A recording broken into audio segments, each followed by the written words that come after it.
Good morning guys, welcome to my channel. নতুন একটা ব্লগে তোমাদেরকে আবার স্বাগত। তো আজকে নতুন, আর একটা নতুন নয়, পুরনোই বলতে পারো, কিন্তু আমার কাছে প্রতিদিন রান্নাটা একটা নতুন চ্যালেঞ্জ মনে হয়। তো ওই কারণের জন্য একটু রান্নার কোনো কিছু শেয়ার করছি। তো কথা হচ্ছে, এই যে দেখে নিচ্ছ আমার কাছে আছে পার্সে মাছ।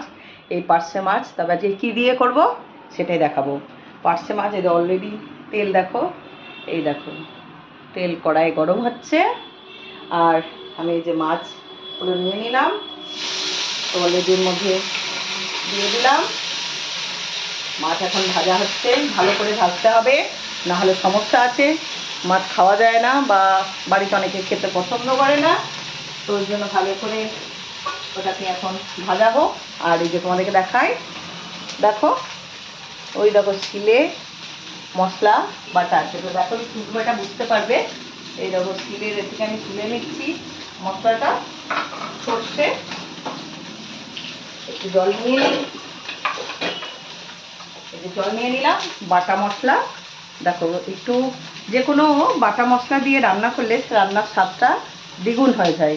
এই যে বেটে নিয়েছি, দেখো দেখো কড়াইয়ে এখন তোমার এই যে মাছগুলো ভাজা হচ্ছে। তো মাছগুলো কী করবো, এখন একটু উল্টানো পালা। তাই যে আমি একটা খুন্তি নিয়ে নিয়েছি, খুন্তির সাহায্যে এবার এগুলোকে একটু উল্টে দিলাম, ঠিক আছে।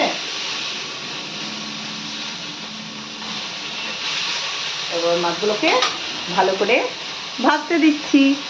তো এরপরে একটু ভাজার পর এই যে সর্ষে রেখেছি বাটা, তো তার মধ্যে তোমার এই যে দিয়ে দিলাম একটুখানি নুন, আর তার সাথে দিয়ে দেবো একটু হলুদ। কিন্তু অলরেডির মধ্যে তো লঙ্কা দেওয়াই আছে, তাই নতুন করে আর কোনো লঙ্কা গুঁড়ো, বা তার কেউ যদি মনে করে যে একটু বেশি ঝাল খাবো, সে সেটাতে অ্যাড করতেই পারে। তো বন্ধুরা, যে দেখো অলরেডি আমার মাছ ভাজা হয়ে গেছে। তো এই যে এটাকে ডাইরেক্ট না দিয়ে সর্ষে বাটাটাকে একটা ছাঁকনির মধ্যে ছেঁকে এর মধ্যে দিয়ে দিলাম, দিয়ে দিলাম।